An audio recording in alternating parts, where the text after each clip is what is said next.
Primera epístola del apóstol Juan, capítulo 3, versículo 1. ¿Llegaron? Ya, muy bien. Dice, mirad cuál amor nos ha dado ¿quién? El Padre. Ahí está. Para que seamos llamados, ¿qué cosa? Hijos de Dios. Por esto el mundo no nos conoce, porque no le conoció a Él. Amados, ahora somos, ¿qué cosa? Hijos de Dios. Y aún no se ha manifestado lo que hemos de ser. Pero sabemos que cuando Él se manifieste, seremos semejantes a Él, porque le veremos tal como Él es. Y todo aquel que tiene esta esperanza en Él se purifica a sí mismo como Él es puro. Mirad cuál amor nos ha dado el Padre. No sé si recuerdas cuando te entregaste al Señor, cuando tú decidiste poner tu fe, tu confianza en Cristo. No sé si saben, pero los martes tenemos un pequeño estudio bíblico ahí en Civita, donde vive nuestra hermana María y algunas de nuestras hermanas. No están acá esta mañana, no han venido. Pero estén orando por este pequeño estudio bíblico, porque Dios está haciendo cosas bien interesantes en ese edificio. Nos estamos yendo a través del Evangelio de Juan, pero el último martes fue especial porque éramos un grupo pequeño, de repente 4 o 5. María, Dios le ha puesto en su corazón, bueno, no está aquí y acá, pero Él ha puesto en su corazón alcanzar a muchos de estos vecinos, porque hay un edificio completo de seniors, ¿no? Entonces, están ahí todo el día, ¿no? Y hay un salón para que ellos se reúnan. Entonces, ahí hemos empezado ese. Entonces, María y otras hermanas están invitando siempre a todas sus amigas que se conocen de ahí, y algunas bajan y quieren aprender, y están abriendo su Biblia, y tienen preguntas bien sencillas, ¿no? Preguntas bien sencillas, y una de ellas estábamos hablando acerca de el Evangelio de Juan, estábamos viendo el plan de salvación de una manera bien simple, y terminamos compartiendo acerca de que Dios es Padre, ¿no? Y como Padre que Él nos ama. Entonces, hicimos una oración, y una de ellas, yo pienso que entregó su vida a Cristo realmente de todo corazón, ¿no? Y quiere aprender de Dios. Entonces, les pido que estén orando por esto, por lo que está pasando los días martes ahí. Pero no sé si te has dado cuenta cuánto te ama Dios como Padre. No sé si te has dado cuenta de eso. En algún momento de tu vida, o en algún momento de estas últimas semanas, has pensado cuánto te ama Dios. ¿O es un pensamiento que no pasa por nuestras vidas? ¿No? No sé si es así, pero ¿has entendido cuánto o de qué manera te ama Dios? Este versículo es muy revelador. Algunos han tenido una buena relación con sus padres a través de los años, otros no ha sido así, han habido problemas, ha habido distancias. En mi caso particular, yo les he contado un poco mi testimonio, que básicamente yo crecí con mi mamá, sin papá.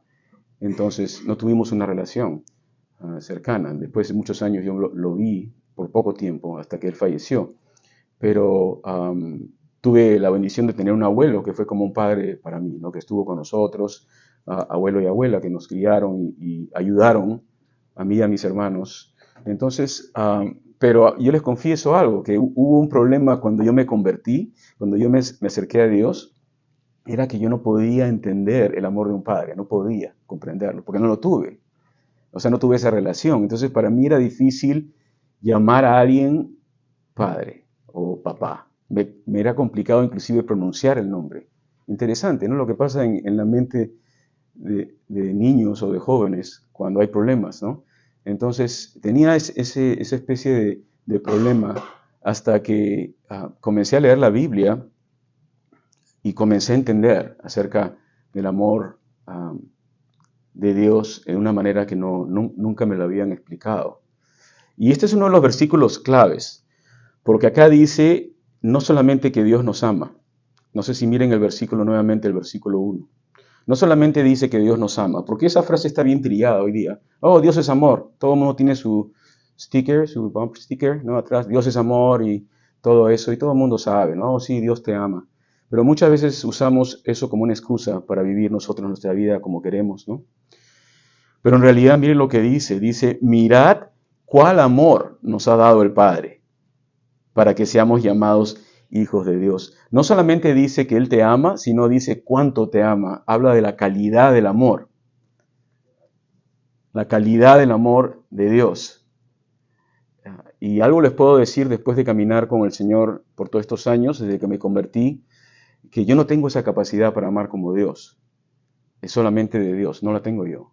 Porque el ser humano es cambiante, ¿no? Depende de las circunstancias, depende de las cosas. Pero el amor de Dios es diferente que el amor del hombre, que el amor del hombre, exactamente. En nuestro amor hacia Él, pero también en nuestro amor entre nuestras relaciones. Pero el amor de Dios es incomparable, es único. ¿Por qué? Por eso quería meditar contigo algunas cosas esta mañana para que puedas darte cuenta y los papás que están acá puedan ser animados acerca del Dios que tú tienes, que es tu Padre. En primer lugar, es evidente que Él te ama, que el amor de Dios es inmenso y la calidad de su amor es incomparable. ¿Y cómo está eso? ¿Cómo lo entendemos eso? Por lo que dice aquí. Mirad cuál amor nos ha dado el Padre para que seamos llamados hijos de Dios. Para que seamos llamados hijos de Dios. Cuando tú viniste a este mundo, y cuando yo vine a este mundo, por naturaleza no éramos hijos de Dios. Muchos asumen esa idea de que el hombre, bueno, es creación de Dios, entonces es hijo de Dios, pero la Biblia no enseña eso. No enseña eso.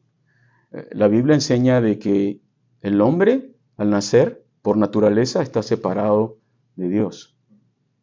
Eso es un problema que viene desde la creación. Cuando la primera pareja que Dios creó se rebeló contra el hombre, perdió en su naturaleza esa relación de padre e hijo. La perdió. El pecado hizo separación entre Dios y el hombre.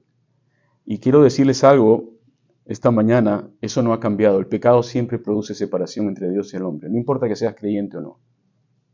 No importa que seas creyente o no, pero produce separación entre Dios y el hombre. Lo cual no quiere decir que Dios no ama al hombre. Sí lo ama, pero produce separación. Es la definición del pecado. Porque Dios no practica el pecado. Él no peca. Nosotros somos los que pecamos y al hacer eso nosotros nos alejamos de Dios y creamos distancia con Dios.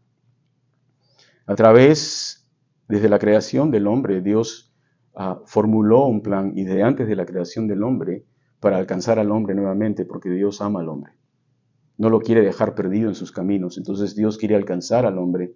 Yo no había entendido eso hasta que tuve 18, 19 años, comencé a entender de que yo tenía que acercarme a Dios, yo tengo que acercarme a Dios, tengo que hacer algo para acercarme a Dios.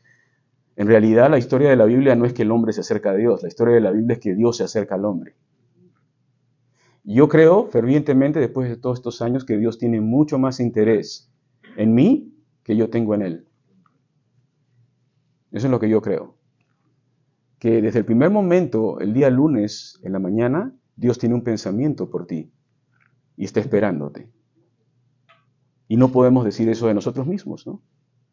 Nuestros pensamientos para con Dios a veces son muy pequeños, o solamente cuando hay problemas, o algo así. Sin embargo, Dios tiene un pensamiento para ti desde el primer momento de la semana. Él está ahí, porque Él quiere esa relación de padre a hijo, la desea fervientemente. Los que son papás quizás podemos comenzar a entender un poco esto, ¿no? Porque los que son papás aquí ya han crecido sus hijos o los están criando, sabes que no hay mayor felicidad que tener una relación con tus hijos, ¿no? De que tus hijos te busquen, que pasen tiempo contigo. Estoy hablando la verdad, ¿no? No importa qué, ¿no? Pero estar un poco juntos y conversar es algo hermoso, es algo bello, ¿no? En la relación entre los padres y los hijos. Bueno, cuando la Biblia dice que Dios es Padre, es lo mismo y hasta más. Dios desea esa relación de una manera tan intensa que nosotros no podemos entender que ni aún el pecado que hizo separación entre Dios y el hombre fue suficiente para Dios para decir, ya no quiero saber nada de ellos por la eternidad. Sino que Dios ideó un plan, formuló un plan desde antes y dijo, Dios Padre, Dios Hijo, Dios Espíritu Santo, una reunión, ¿qué hacemos? Vamos por el hombre. ¿Quién va? Jesús dijo, yo voy. Es el Evangelio.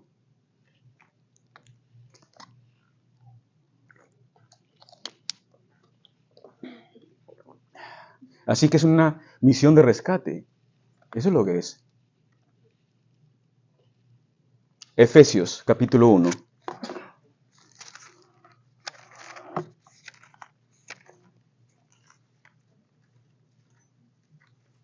Vayamos a Efesios y entremos un poquito a esto. Efesios capítulo 1 dice, el versículo 3, dice lo siguiente. Ustedes conocen estos versículos. Dice, bendito sea el Dios y Padre, nuevamente, de nuestro Señor Jesucristo, quien nos bendijo con toda bendición espiritual en los lugares celestes en Cristo, según nos escogió en Él antes de la fundación del mundo. Piensa un poquito lo que estoy diciendo ahorita. Dice que nos eligió antes de la fundación del mundo. ¿Te acuerdas cuándo fue fundado el mundo? Yo no. Desde antes. Desde antes Él ya te amó. ¿Cómo puedes amar a una persona desde antes de conocerla? Como ser humano. Es imposible, ¿no? Yo puedo decir, no podemos decir eso. Para que yo pueda amar a una persona tengo que conocerla, tengo que tener una relación con esa persona, ¿no? Y ahí comienza el amor. Pero el amor de Dios es tan increíble que antes de conocerte Él ya te amaba. O sea que su amor trasciende el espacio y el tiempo. Ahora, no quiere decir que Dios no te conocía, sí te conocía. Lo más increíble, uno de los aspectos más increíbles del amor de Dios es que Dios, conociéndome, aún me amó. Eso es lo más importante, lo más increíble del amor de Dios. Una de las cosas más increíbles, que Él te conoce y sabe sabe todo acerca de ti y lo que tú vas a hacer, y conoce todo, y aún así te ama desde atrás. Eso es algo que solamente Dios puede hacer, ¿no? Amarte desde antes de conocerte porque Él ya te conoció, aunque suene medio raro esto, ¿no? Pero es así. Él conoce y conoció desde antes de la fundación del mundo tus deseos, tus anhelos, tus fallas, tu desamor por Él, tu rechazo por Él quizás, tus elecciones. Todo eso Él conoce y aún así Él decide seguir amándote. Entonces, nos dice aquí que desde antes de la fundación del mundo nos escogió en Él para que fuésemos santos y sin mancha delante de Él.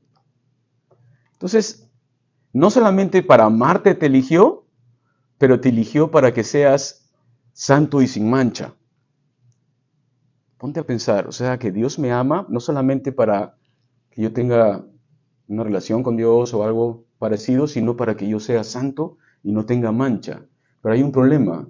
¿Cuál es el problema? Yo no soy santo y tengo un montón de manchas. Ese es el gran problema. Entonces, Dios, ¿cómo vas a hacer eso? ¿Cómo vas a hacer eso? Por más que nosotros querramos, nosotros no podemos hacer santos y sin manchas a nadie, ¿no? Yo no puedo hacerlo por nadie. Yo no puedo quitar las manchas de tu vida. Eso no puedo hacer yo. Yo puedo enseñar la Biblia y apuntar a Dios, pero no puedo quitar las manchas ni siquiera de mi propia vida. Pero es a través de Jesucristo. ¿Ah? Entonces, si tú te sientes esta mañana con manchas en tu vida, te quiero apuntar a Cristo. Si tú te sientes en tu vida esta mañana que no llegas a ese nivel que tú dices, quiero ser santo, y tú dices, te esfuerzas por ser santo y quieres hacer las cosas bien y todo, y no te sale. ¿No te sientes así a veces? Dices, Señor, yo quiero ser santo. Y después llegas con las justas hasta el día sábado y dices, no soy santo, ¿qué hago? Ya no voy a la iglesia, no soy santo. ¿No? O vienes a la iglesia y dices, ya no quiero cantar porque yo no soy santo. Si supieran. Y estás pensando que tú tienes que convertirte en un santo, y eso es imposible. No podemos nosotros ser como Dios y no podemos ser santos. Pero acá dice que Él nos escogió para ser santos y sin mancha. El gran misterio del Evangelio es que por el motivo de su amor y la dimensión de su amor, cuando Él te salva a través del sacrificio de Cristo, su muerte en la cruz, muriendo por tus pecados, Él, con la sangre de su Hijo, te limpia. Y te da el Espíritu Santo, y ahora tú ya eres santo en Cristo. En otras palabras, Él te ve a través de Cristo, ya no te ve a ti solamente. Cuando Él los ve a ustedes, o cuando Él me ve a mí en todos mis errores, no solamente me ve a mí, ve a Cristo en mí. Y de esa manera Él me hace santo y sin mancha. Es como que tengo una ropa encima de santidad y sin mancha, que estoy cubierto con eso, que es la justicia de Cristo. Él pagó por mí. No es una justificación para seguir viviendo en pecado, no lo es. Pero quiero que entiendas que la única manera en la que nosotros podemos ser hijos de Dios y llamarlo a Él Padre es a través de la justicia de Cristo, no hay otra. Es a través de Cristo. Entonces acá nos dice que Él nos escogió desde antes de la fundación del mundo para que seamos santos y sin mancha delante de Él. Dice en amor. Entonces ahí está la clave. Papá que estás acá, que amas a tus hijos. Tú entiendes lo que te estoy diciendo, ¿no?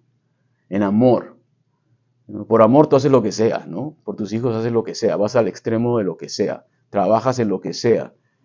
Vas a buscarlos a donde estén. Estoy hablando la verdad, ¿no? No importa lo que haya pasado, tú vas. Quieres estar ahí. Es el amor de un padre. Ahora aquí dice que es en amor. Que Dios hace todo esto en amor. Imagínate ahora ese tipo de amor. Y dice aquí que nos predestinó para ser ¿qué? Adoptados. Adoptados, hijos suyos por medio de Jesucristo. ¿Se acuerdan? En el principio les dije, cuando nacemos y venimos a este mundo, por más bonito que seamos los bebés, o más feitos, no sé, ¿no? Porque a veces, ¿feitos? Sí, feitos o bonitos. No sé, cuando tú vas a ver a los bebitos, para mí todos los bebitos se parecen, no sé por qué. Y la verdad que a veces he ido a ver a bebitos y dicen, qué lindo está, pero yo lo veo, no lo veo tan bonito, no sé. Todos arrugados así, ¿no? Todos así. Y todo el mundo, ¡ay, qué lindo está tu bebé! Pero por dentro, no sé. Pero después crecen y se ponen bonitos, ¿no? Algunos. Y después crecen y ya se ponen algunos feitos, ya, ¿no? Ya queda como eres tú, ¿no? Pero aquí la palabra de Dios dice que cuando uno nace, no importa cuán bonito o feito seas, no eres hijo de Dios, estás separado de Dios. Pero acuérdense, Dios ama al hombre. Entonces, dice que Él, tomando la forma de un hombre, vino a este mundo en la persona de Jesucristo. Y cuando estaba en la condición de hombre, dice la palabra de Dios en Filipenses, se humilló a sí mismo, descendió y fue obediente hasta la muerte y muerte de cruz. Tienes que entender esto, que la muerte de Cristo no es un ritual, no es algo religioso, no tiene que ver nada con la iglesia, la religión o nada de esas cosas. Tiene que ver con la salvación de las almas de las personas y la eternidad. Para eso vino Cristo, nada más. Muchas otras cosas Él hizo, por supuesto, pero Él básicamente vino para que tú un día tengas una eternidad con Él. No tiene que ver nada con tus obras, cuán bueno eres o cuán malo eres. Tienes que apreciar el don que Él te ha dado y la oportunidad que Él te ha dado. Ser llamado un hijo de Dios, en mi concepto, es un privilegio. No es algo religioso o tonto que este mundo desprecia. No, es un gran privilegio ser un hijo de Dios. No tienes que tener vergüenza de ser un hijo o una hija de Dios. No debes avergonzarte, porque eres hijo o hija del mejor Padre del universo. Y aquel que te ha amado como nadie te va a amar y te sigue amando.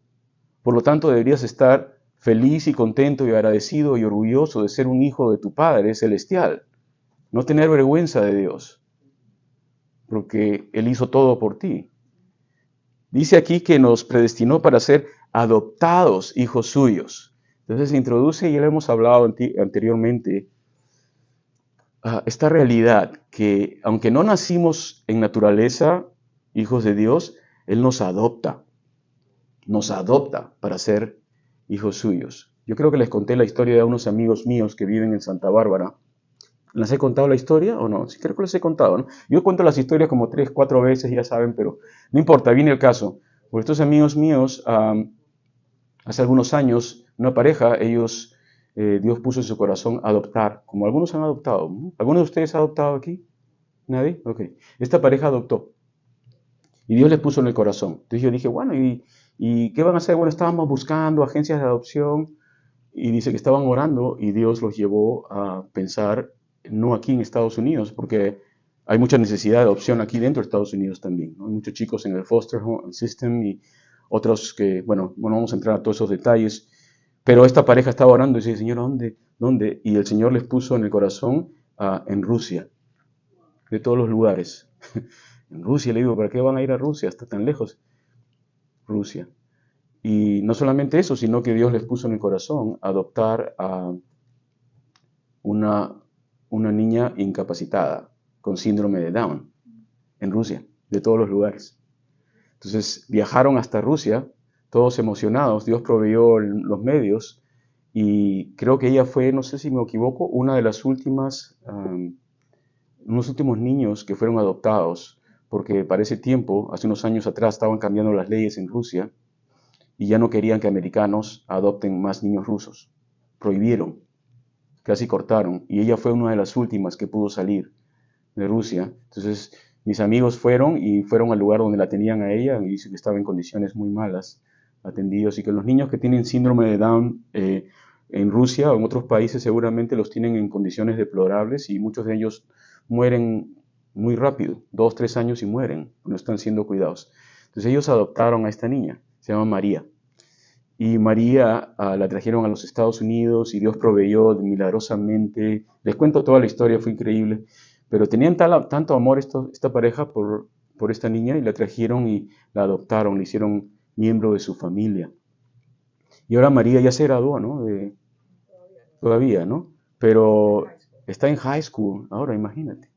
Y tú vieras la diferencia cuando la trajeron, solamente en 1 o 2 años desde que llegó acá, y la diferencia en ella, en su rostro, en todo, era como noche y día. ¿Por qué? Por el amor. El amor estaba cambiando a esa niña, ¿no? Y ahora tú la ves y dices, wow, no puedo creer el milagro que Dios ha hecho, ¿no? A través de esto. Es el amor, ¿no? Es el sacrificio y el amor que está siendo derramado y fue adoptada. Ahora, ¿por qué nombro esto? Porque la Biblia dice aquí que nosotros éramos esos niños. Cada uno de ustedes que tiene una relación con Dios. Apartados, sin esperanza, alejados, muchos de nosotros con una enfermedad bien grande dentro que se llama el pecado, que nos estaba destruyendo. Muchos así, ¿no? Y el Señor viene aquí y viene a este centro de adopción que es este planeta y te mira y te dice, no debería adoptarte, pero te amo, te voy a adoptar, ¿no? Y te adopta. Y te adopta, y te adopta, y comienza a adoptar seres humanos que no merecían ser adoptados, no habían hecho nada. Lo interesante de cuando tú, bueno, tienes un hijo de una manera natural, es tu hijo, ¿no? Viene de ti, y lo tienes y lo amas. Pero el adoptado no es tu hijo, pero tú decides que sea tu hijo. ¿Te das cuenta de la diferencia? Entonces, desde la eternidad Dios ha decidido que tú seas su hijo o su hija. No porque naciste de Él, pero porque Él lo decidió. Y es un amor que es incomprensible, no se puede comprender. Por eso nosotros somos hijos adoptados en la familia de Dios. Somos hijos que no deberíamos ser hijos, pero ahora lo somos. Entonces no sé si entiendes el privilegio que significa tener el Padre que tenemos ahora en el cielo, ¿no? Yo encuentro consuelo mucho en estas cosas, en ese sentido, el tipo de Padre que tengo ahora, sobre todo por la historia que tuve, que ahora tengo un Padre como el que tengo en el cielo y que puedo acercarme a Él en cualquier momento, puedo hablar con Él y hay perdón en Él, hay misericordia, pero también hay corrección y hay disciplina, ¿no? Porque es un buen papá. Es un buen papá, ¿no? No sé si alguna vez has estado bajo la disciplina de Dios. ¿Alguna vez has estado en la disciplina de Dios? Es dura. Cuando Dios te disciplina, ¿sabes por qué te disciplina? ¿Cómo? Porque te ama. Dice la Biblia que el padre que no disciplina a sus hijos en realidad no los ama. Tienes que disciplinarlos mientras tienes tiempo para que pueda haber corrección. Aquellos que tienen hijos pequeños todavía que están criando saben lo que les hablo, ¿no? tiene que haber disciplina. Y de la misma manera, otra expresión del amor de Dios es que Él nos disciplina. Como papá que ama a sus hijos, tiene que disciplinarnos. Estamos estudiando la vida de David, ¿no? Se han dado cuenta cómo Dios está disciplinando a David y está bien fuerte. Esa disciplina que le puso a David sufrió mucho hasta que él pudo cambiar. Así que Él nos ha amado y nos ha adoptado para la alabanza de la gloria de su gracia. Volvamos al versículo de 1 de Juan, por favor. 1 de Juan, capítulo 3.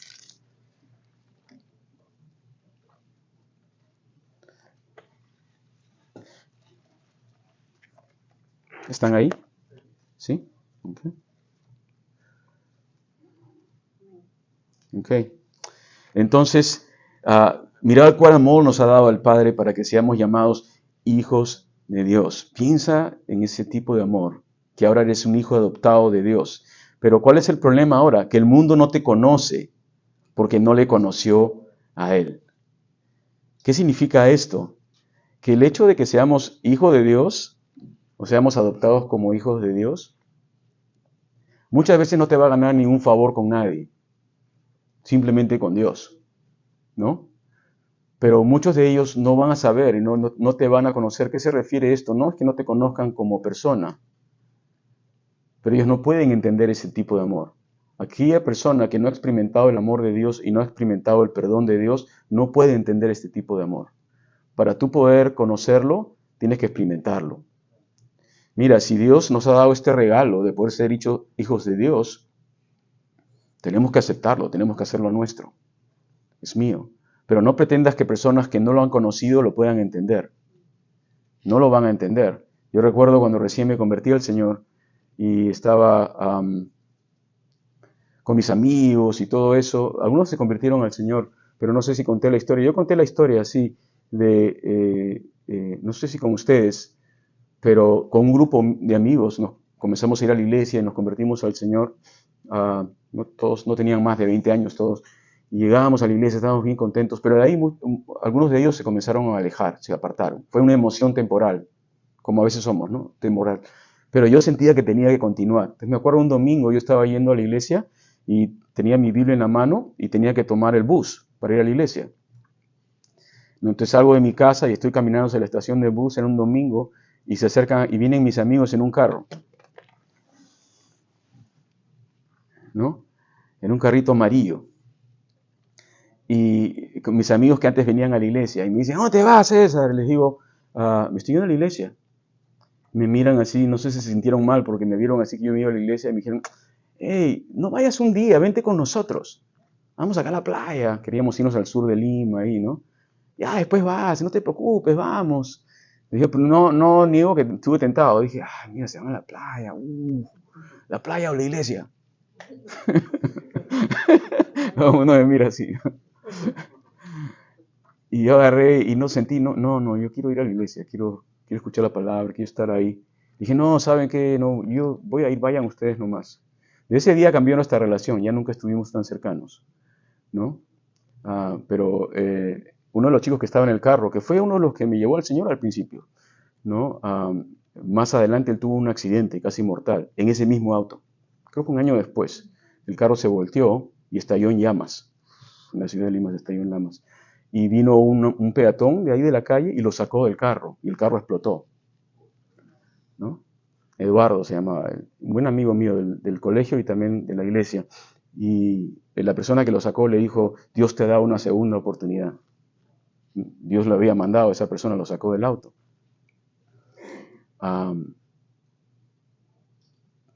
Y años más tarde él continuó en sus propios caminos, no quiso escuchar al Señor. Y de cosa creen, tuvo segundo accidente y ahí sí falleció, ¿no? Y se fue. Así que sé serio en tu relación con el Señor. Escucha la voz de Dios cuando Él te está disciplinando. Sé sensible a su disciplina. No, Él es un padre, pero Él ama. Te ama y quiere lo mejor para ti. Muchas veces nos resistimos, ¿no?, al amor de Dios. Así que acá dice de que no se ha manifestado lo que hemos de ser todavía. El mundo no nos conoce. Y dice, ahora somos hijos de Dios. Antes no lo éramos, pero ahora lo somos. Versículo 2. Aún no se ha manifestado lo que hemos de ser, pero sabemos que cuando Él se manifieste, seremos semejantes a Él. ¿Qué es lo que dice aquí la Escritura? Lo que la Escritura dice es que tú no eres ahora lo que vas a hacer. Todavía no está revelado lo que vas a hacer. ¿A qué se refiere eso? Algunos tienen diferentes interpretaciones para esto, pero tiene que ver con el amor de Dios, no está separado del amor de Dios. Yo creo.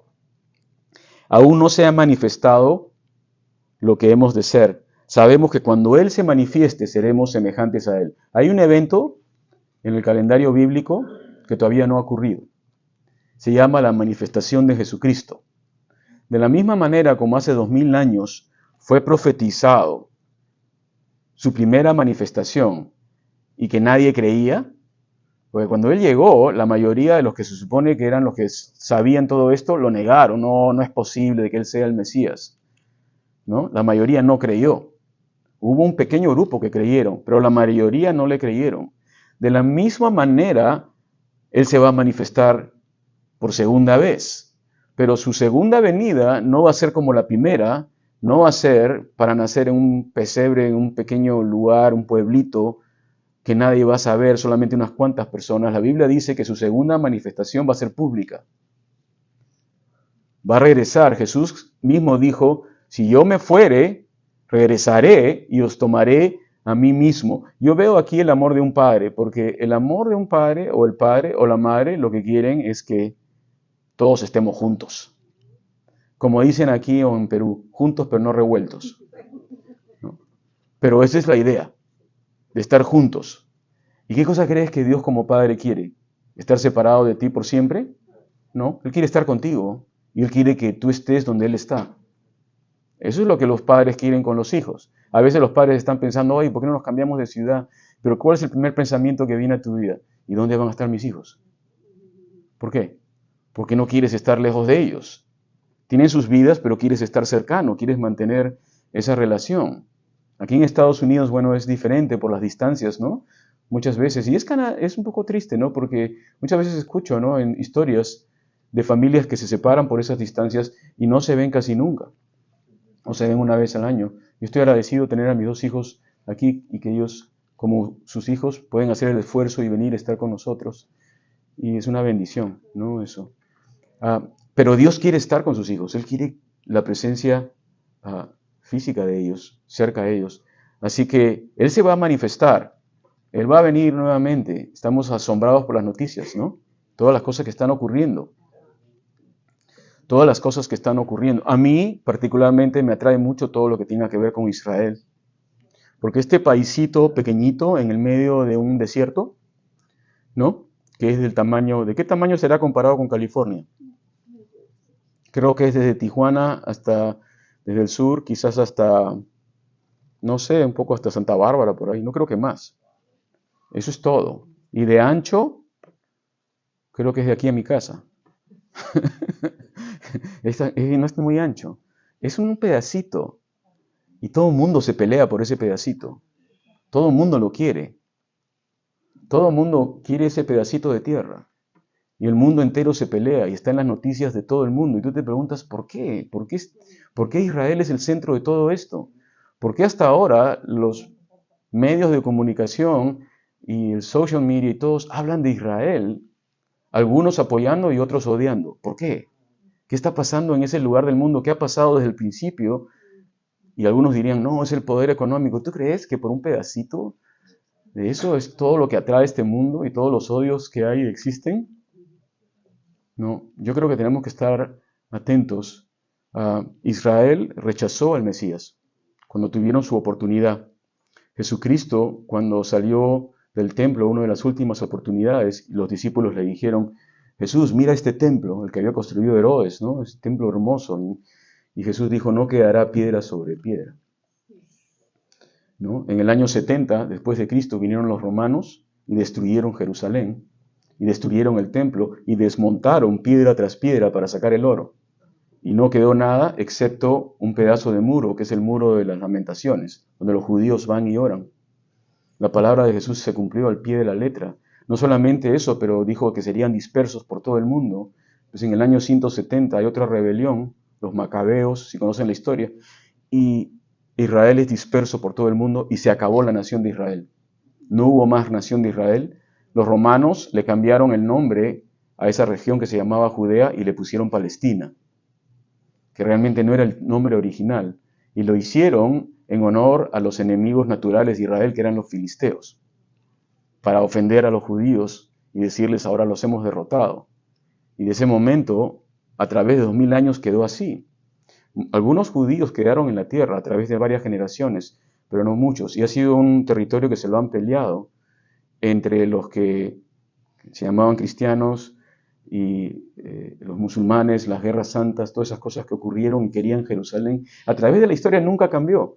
Había un deseo por obtener ese territorio y sobre todo la ciudad de Jerusalén, que Dios había llamado mi ciudad. Entonces, ¿te has dado cuenta que hay algo espiritual detrás de todo esto? Más allá de lo horrible que son los conflictos, pero hay algo profundamente espiritual en esa región. Fue donde vino Jesús, fue donde el diablo tentó a Jesús directamente, fue donde Jesús fue crucificado en una cruz. ¿Tú crees que es un lugar como cualquier otro? Yo no creo, yo creo que hay algo especial.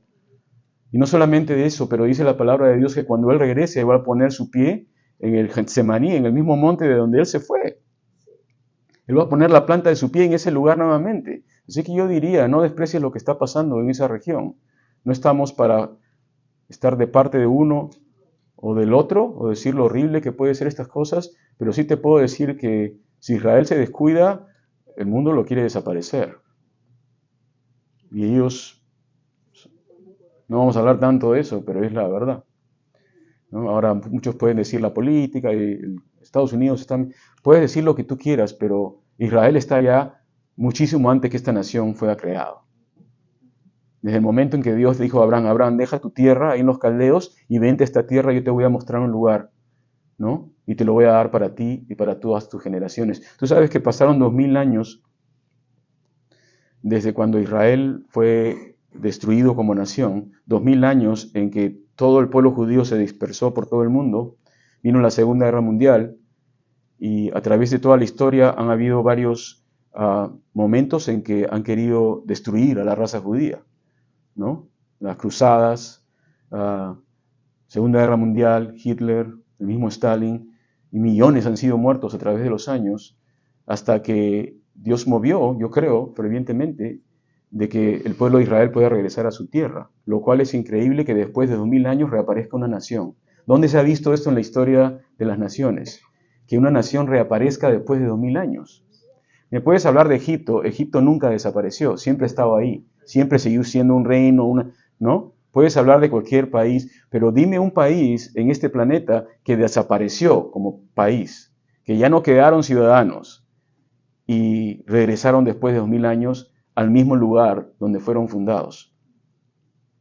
Dios movió todo, ¿no? Puedes estudiar la historia, no vamos a entrar en detalles, con la partición de lo que llamaban la partición palestina. Los ingleses dominaban esa región al principio del siglo XX.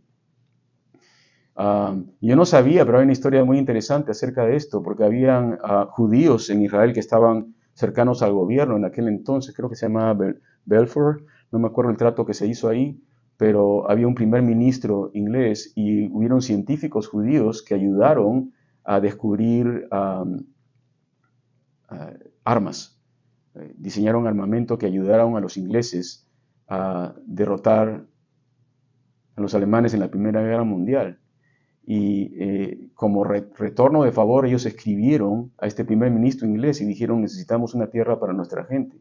Y él fue el que firmó esta carta, que es una carta histórica, que dijo que el gobierno inglés apoyaba a que se le dé un pedazo de tierra para que los judíos puedan tener su nación. Y a partir de eso es que en el año 1948, después de la Segunda Guerra Mundial, las Naciones Unidas deciden que Israel pueda regresar, después de 2000 años. Después de 2000 años, y algunos dirían, no, fueron los políticos. No fueron los políticos, fue Dios, cumplió sus promesas.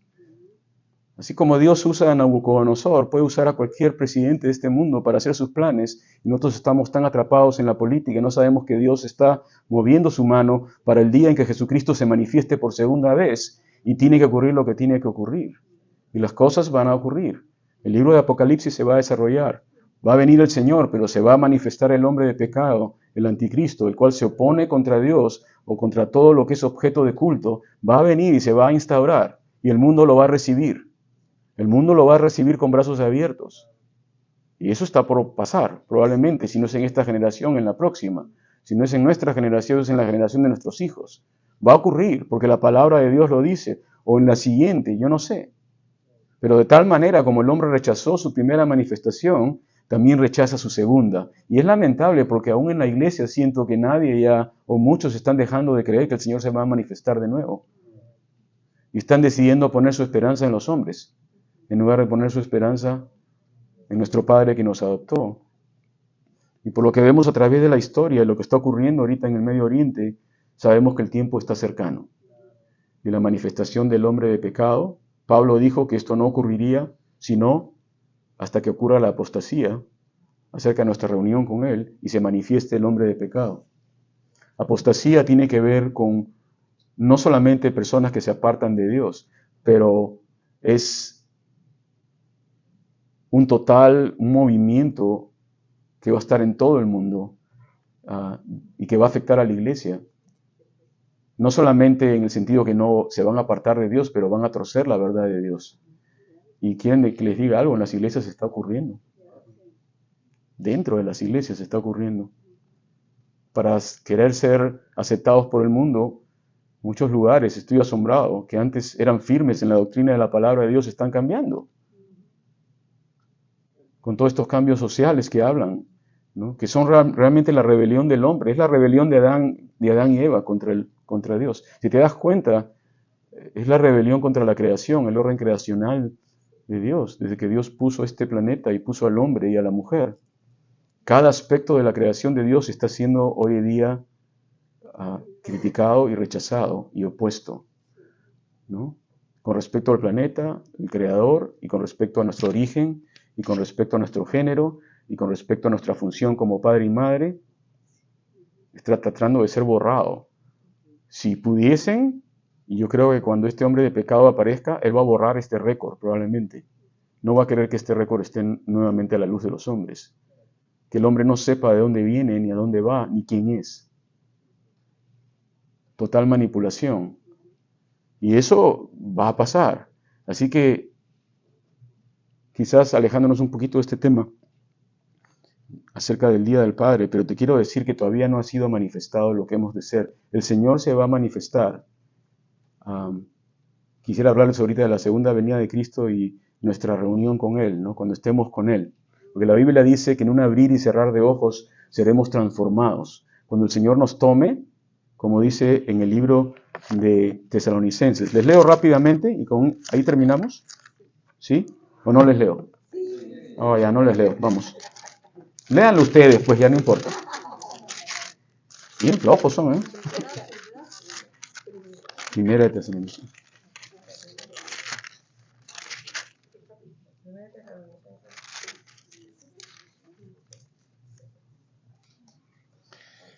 Ah, 4:13. 4:13 dice lo siguiente. Esta iglesia de Tesalónica, cerca en Grecia, ¿no? Muchos no eran judíos. Y había este rumor de que el Señor iba a regresar. No habían escuchado que Él regresaba, pero muchos estaban muriendo. Y el Señor no regresaba. Y decían, bueno, entonces de repente no es verdad. El Señor no va a regresar. Y Pablo escribe esto y dice, tampoco queremos, hermanos, que ignoren acerca de los que duermen. Los que duermen son aquellos que habían muerto ya, cristianos, que estaban esperando en Cristo, para que no se pongan tristes como los que no tienen esperanza. Porque si creemos que Jesús murió y resucitó, así también traerá Dios con Jesús a los que durmieron en Él. Por lo cual os decimos esto en palabra del Señor, que nosotros los que vivimos, que habremos quedado hasta la venida del Señor, ahí está su manifestación, no vamos a preceder a los que durmieron. Porque el Señor mismo con voz de mando, esa no es mi palabra, es la palabra del Señor, ¿ok? Porque el Señor mismo con voz de mando y con voz de arcángel y con trompeta de Dios, ¿qué dice acá? ¿Qué dice nuevamente? Ok, esto no es una invención. de la iglesia o algo para manipular a la gente, es la palabra de Dios directamente, escrita a través del Espíritu Santo. Dice claramente que el Señor mismo, Él mismo va a descender. Él mismo va a descender del cielo. Y los muertos en Cristo van a resucitar primero. O sea, hay una resurrección, que es la primera resurrección. Cuando el Señor venga y aparezca, Él mismo va a descender del cielo. Y va a ser un hecho visible. Y cuando Él descienda, los muertos en Cristo van a resucitar primero. Si estás por un cementerio acá en San Diego, cuidado. No te vayas a parar encima de una tumba ese día, ¿no? ¿Ok? Porque dice aquí la palabra de Dios, por lo cual os decimos en palabra del Señor, versículo 15, que nosotros que vivimos, que habremos quedado hasta la venida del Señor, no procederemos a los que durmieron, porque el Señor mismo con voz de mando y con voz de arcángel y con trompeta de Dios descenderá del cielo, y los muertos en Cristo resucitarán primero. Luego nosotros, los que vivimos, esa generación que va a estar acá, los que hayamos quedado, seremos ¿qué? Arrebatados juntamente con ellos en las nubes, para recibir al Señor en el aire, y así estaremos siempre con el Señor. Por tanto, alentaos los unos a los otros con estas palabras. En otras palabras, el Padre y sus hijos van a estar juntos. Entonces, Dios tiene un plan como Padre para ti, para estar junto contigo un día. Sea que tú mueres primero físicamente y vas a Él, o sea que tú estés aquí cuando Él venga y Él te recoja. Pero el hecho es que vamos a estar con Él. Y cuando esto ocurra, se va a manifestar quiénes somos públicamente, que eres un hijo o una hija de Dios. Pero acuérdate, eres un hijo o una hija adoptado. Entonces tienes que estar agradecido por el amor de Dios. Quiero terminar nuevamente con el versículo que estuve leyendo al principio, ¿no?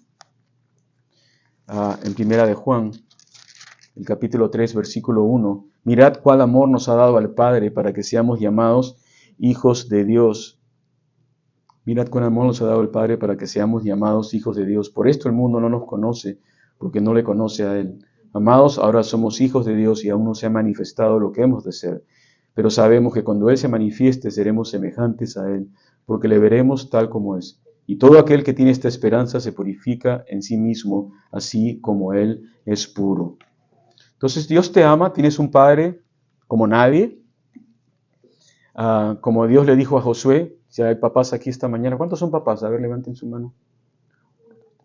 Ok, hay buen número de papás, ¿no? Como Dios le dijo a Josué, esfuérzate y sé valiente. Esfuérzate y sé valiente, ¿no? Yo estoy contigo, no temas. Yo estoy contigo, ¿no le dijo a Josué? Esfuérzate y sé valiente, yo estoy contigo. No te dejaré ni te desampararé. Yo estoy contigo en esta función, ¿no? Y eso es todo lo que tenemos que hacer, esforzarnos y ser valientes en el Señor, continuar nuestra tarea de papás. Pero la tarea de papás va cambiando, ¿no? Con el tiempo, ¿no? Porque una de las tareas es criarlos, otra de las tareas ya más adelante es aconsejarlos, ¿no? Y amarlos, seguir amándolos. Entonces va cambiando de acuerdo a las temporadas de nuestra vida, en cada temporada. Pero acuérdate que en cada temporada de tu vida necesitas la misericordia de Dios, ¿no? Pero la misericordia de Dios es muy importante. Y sin la misericordia de Dios no podríamos hacer nada, ¿no? La misericordia de Dios va cubriendo muchas cosas. Dice que su amor cubrirá, ¿qué? Multitud de pecados. Entonces el Señor va cubriendo muchas cosas, pero nos va llamando también a cambiar, ¿no? Entonces, quería compartir esto con ustedes esta mañana. Disculpen que los he llevado por varios lugares, ¿no? En la Biblia.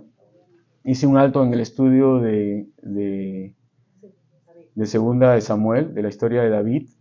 Aunque el Segunda de Samuel, el próximo domingo vamos a ver la historia de un papá y un hijo.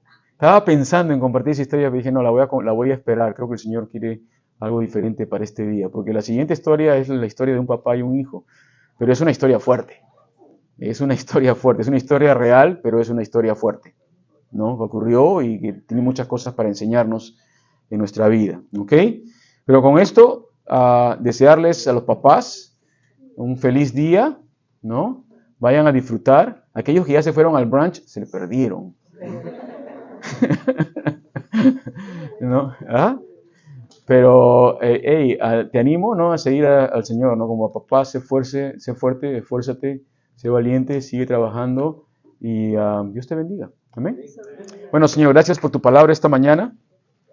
Gracias, Señor, que tú nos has amado de tal manera, con el amor que solamente un Padre como tú puede tener por nosotros, para que seamos llamados hijos tuyos. Somos adoptados por ti, Señor. Hemos sido adoptados por ti. Y gracias, Señor, por habernos visto con misericordia. Y te pido, Señor, por todos los papás que están aquí esta mañana, Señor, aquellos que están con sus hijos o aquellos que sus hijos no están con ellos, quizás diferentes motivos. Te pido, Señor, que tú les bendigas, que tú les animes a continuar, Señor, en el trabajo que tú les has llamado en sus hogares, a amar a sus familias, amar a sus esposas, amar a sus hijos en todas las temporadas de la vida, Señor. Gracias, Padre, que tenemos un gran ejemplo en ti como nuestro papá, como nuestro Padre.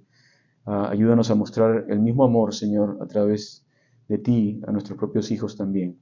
Señor, te damos gracias y lo ponemos en tus manos, en el nombre de Jesús. Amén.